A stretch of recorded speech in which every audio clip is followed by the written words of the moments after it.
शन्नो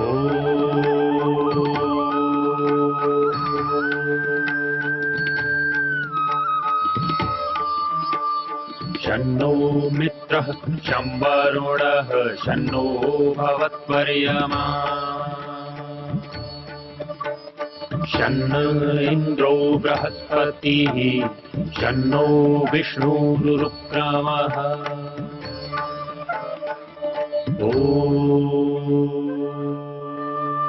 शान्ति शान्ति शान्तिः।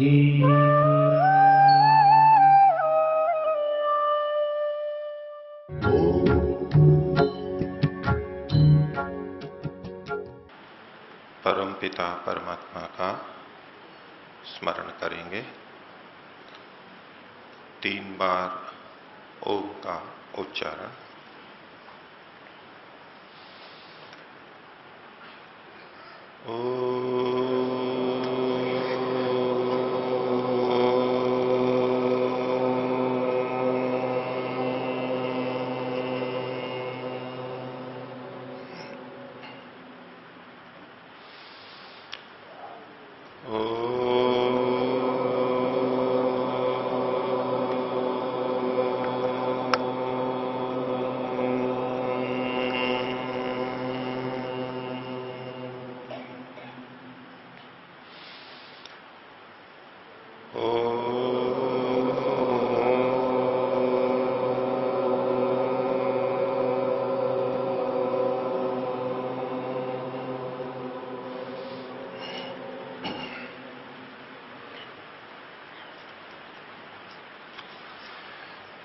शिविरार्थी महानुभाव, शंका समाधान का क्रम प्रारंभ करता हूं।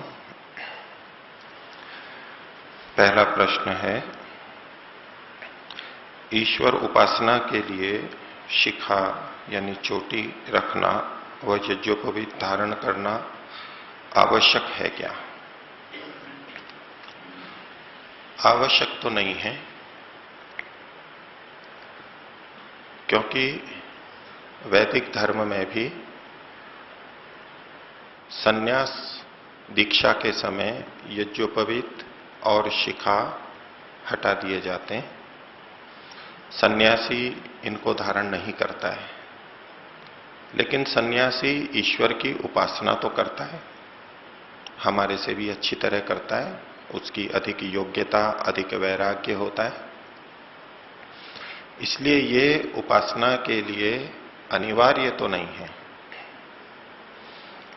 लेकिन एक व्यवस्था के अंतर्गत जिसने अभी शिक्षा को पूरा नहीं किया है, अपने कर्तव्यों को पूरा नहीं किया है,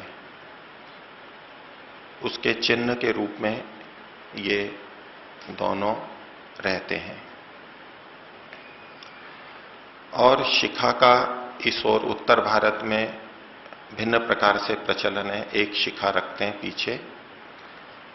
ये वेद की विभिन्न शाखाओं के अध्येताओं में, भिन्न भिन्न संप्रदायों में यानी शाखाओं में अलग अलग तरह से रखी जाती है पहचान के लिए।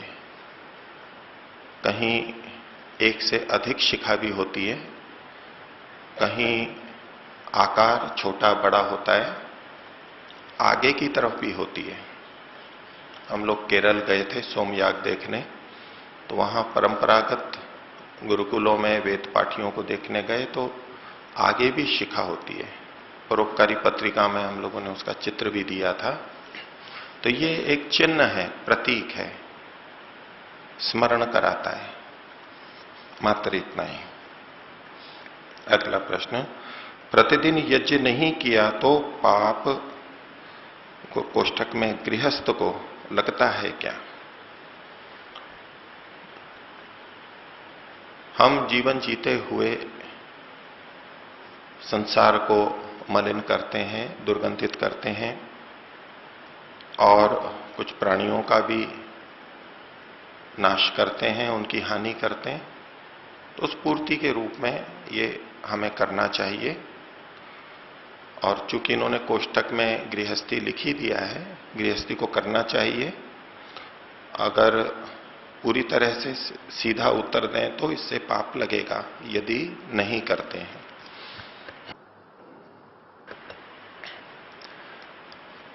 लेकिन जैसे सन्यासी है उसके लिए भी यज्ञ करने का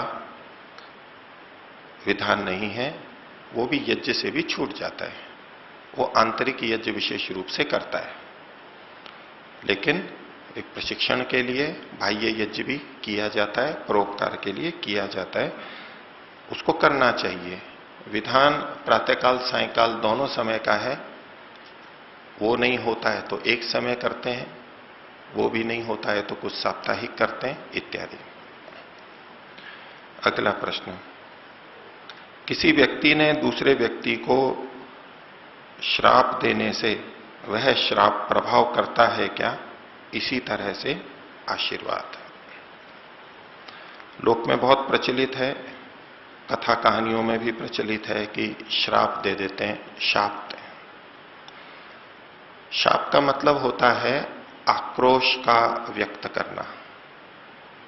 अभिशाप जैसे शब्द है तो संस्कृत में ये शप आक्रोश है, आक्रोश व्यक्त करना।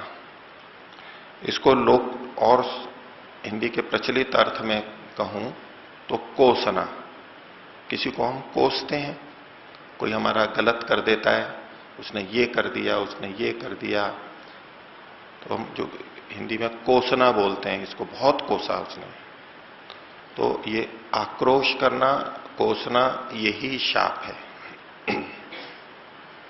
इसी तरह से आशीर्वाद, आशी ही वाद, वाद का मतलब है कथन करना, बात करना, कोई वाक्य बोलना, और आशी ही कहते हैं इच्छा को। सामने वाले व्यक्ति में ये उन्नति हो, उसको ये लाभ हो, इस प्रकार की इच्छा का कथन करना, ये आशीर्वाद कहलाता है। जैसे बड़े व्यक्ति छोटों को कहते हैं कि आप दीर्घायु हो, खूब पढ़ो, खूब संपन्न हो, तो जिसको हम आशीर्वाद देते हैं उसमें कुछ गुणों की स्थिति हम कहते हैं, इसमें ऐसा हो जाए। तो क्या ऐसा होता है? तो इसका प्रथम सीधा उत्तर तो है केवल किसी के शाप देने से या आशीर्वाद देने से वैसा वैसा नहीं होता है। और ये हम प्रत्यक्ष भी देखते हैं। आशीर्वाद तो बड़े लोग बहुत कुछ दे देते हैं, बड़े बड़े आशीर्वाद दे देते हैं, लेकिन वो सब फलीभूत होते हों ऐसा नहीं है। कुछ फलीभूत होते हुए प्रतीत भी होते हैं, लेकिन व्यक्ति मेहनत भी करता है, उससे भी उसको परिणाम आता है, उन्नति होती है। तो हम ये निर्धारित नहीं कर सकते कि आशीर्वाद दिया है इसलिए ये मेरे जीवन में हो गया है, ऐसा निर्धारण नहीं कर सकते। यही बात शाप के संदर्भ में है। बहुत लोग हमें ऐसे कोस देते हैं, शाप दे देते हैं, हम भी दूसरे को कर देते हैं। जो हमारा अहित करता है उसके प्रति विचार इस तरह के जन सामान्य में होते हैं कि मर जाए, इसको घाटा हो जाए, इसको चोट लग जाए, और कुछ भी इस तरह की भावना हमारे मन में उस व्यक्ति के प्रति आती है जो हमारा अहित करता है। लेकिन ऐसा होता तो नहीं है। तो फिर लोग कुछ ऐसा सोचते हैं कि कुछ विशिष्ट व्यक्ति होते हैं जिनके मुंह से निकला हुआ वाक्य जो का तुम सफल हो जाता है। शाप देते हैं तो भी जिनकी विशेष शक्ति होती है, यौगिक शक्ति होती है, साधना होती है, और आशीर्वाद भी उनका जो पवित्र होते हैं, पुण्यात्मा होते हैं, उनके वचन फलीभूत हो जाते हैं। तो एक तो जो श्रेष्ठ व्यक्ति हैं, साधक हैं, वो दूसरे की हानि के लिए कोई वचन बोलते ही नहीं है, बोलेंगे नहीं। वो इस रूप में वो शाप कभी नहीं देंगे, और यदि कभी बोलेंगे तो दुष्ट व्यक्ति के प्रति बोलेंगे। जो वास्तव में दुष्ट है, समाज का अहित कर रहा है, उसके प्रति उनके वाक्य निकल सकते हैं, उनके मन में विचार आ सकते हैं, ये दुष्ट व्यक्ति है, इसका नाश होना चाहिए। और ये वेद मंत्र भी हमें कहते हैं दुष्ट व्यक्तियों के नाश की कामना हमें करनी चाहिए। और ये बात हमारे पर भी उतनी ही लागू होती है। हम दुष्ट हैं, हमारे पे भी लगेगी, और दुष्ट व्यक्तियों की हानि होती भी है। ये केवल कहने से नहीं होती है, लेकिन जो सज्जनों की हानि करता है, धार्मिकों की हानि करता है, उसको उसके कर्म का फल परमात्मा की व्यवस्था से शीघ्र ही मिलता है। सामाजिक स्थिति में भी ऐसा होता है, दूसरे भी अधिक प्रतिक्रिया करेंगे, ईश्वरीय व्यवस्था से भी उसको मिलता है। और कुछ व्यक्ति उसके प्रति ऐसा शाप वचन भी बोलते हैं, तो हम उसके साथ संबंध लगा देते हैं कि इसने शाप दिया इसलिए इसके साथ ऐसा हुआ, जबकि उसको उसके कर्म के अनुसार ऐसा होता है। तो जो दीन दुखी होते हैं, निर्धन हैं, हमारे आश्रित हैं, रुग्ण हैं, वृद्ध हैं, जिन्होंने हम पे विश्वास किया है, उनके प्रति जब हम गलत व्यवहार करते हैं तो उसका फल बहुत शीघ्र मिलता है, पाप कर्मों का। और जब हम ऐसे व्यक्तियों के प्रति कुछ गलत व्यवहार करते हैं तो उनके मुंह से भी सहज ही ये हमारी हानि की बात निकलती है, वो विचार करते हैं। तो गरीब की हाय बहुत बड़ी होती है, तो गरीब व्यक्ति के प्रति किया अन्याय, उसके बोलने से हमको हानि नहीं होती, बहुत सारी ईश्वरीय व्यवस्था से हमको हानि होती है। तो योग दर्शन व्यास भाष्य में यह बात आई है, निर्बल दीन दुखी को परेशान करना, इन कर्मों का फल हमें शीघ्र ही मिलता है। इसी तरह से बहुत अच्छे व्यक्तियों का, साधु संतों का अपमान करना, उनकी हानि करना, उसका फल भी शीघ्र फलीभूत होता है, पाप का भी और पुण्य का भी। दीन दुखियों के, निर्धनों के, सज्जनों के, योगियों के प्रति किया गया शुभ कर्म भी शीघ्र फलीभूत होता है और उनके मुंह से भी वचन निकलते हैं। तो इसलिए ये संयोग जैसा बन जाता है कि शाप या आशीर्वाद देने से वो फलीभूत होता है, वैसे वो कर्मानुसार ही होता है। दुष्ट व्यक्ति हमारे को कितना भी शाप देता रहे, ईमानदार व्यक्ति को उसका कुछ नहीं बिगड़ेगा। दूसरे के बोलने से हमारे को कोई हानि नहीं होगी, यदि हम ठीक हैं तो हमारे को कुछ नहीं होगा। अगला प्रश्न, अपने जीवन में सुबह और शाम को 15-15 मिनट समय देना चाहता हूं, संभवतः उपासना के लिए, तो किस तरह से दें उसकी जानकारी दें। 15-15 मिनट आप स्वयं निकाल सकते हैं, सरल उपाय। कार्य आदि करके घर पर शीघ्र आए, कार्य में ही व्यस्त न रहें, चाहे नौकरी करें चाहे धंधा करें, घर पर शीघ्र आ जाएं। दिनचर्या से निवृत्त होकर के समय आपको मिलेगा। शीघ्र शयन करें तो आप शीघ्र उठ पाएंगे प्रातःकाल और आपके पास समय रहेगा। 15 मिनट क्यों, आप 1 घंटा भी निकाल सकते हैं। तो शीघ्र घर आना, कमाई धंधे को शीघ्र समाप्त करके घर आना, शीघ्र सोना और फिर शीघ्र सुबह उठना, ऐसा इन 3 चीजों को करें तो हमारे को काफी समय प्रातःकाल और सायंकाल भी मिल सकता है। किस तरह की पुस्तक पढ़ें, कुछ पुस्तकों के नाम बताइए।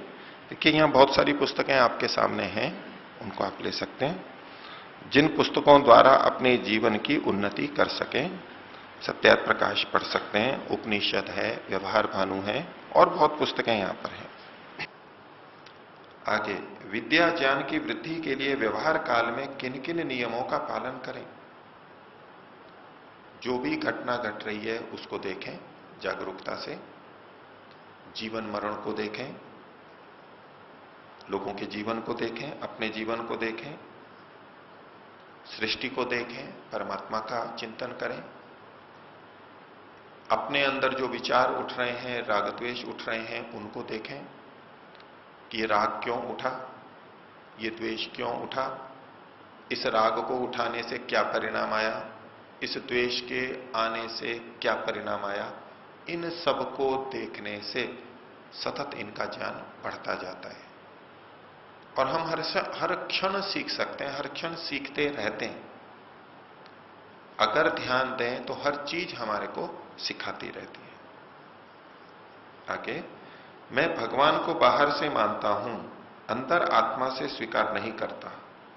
भगवान के प्रति मेरी अटूट श्रद्धा विश्वास हो जाए, इसके लिए मुझे क्या करना चाहिए?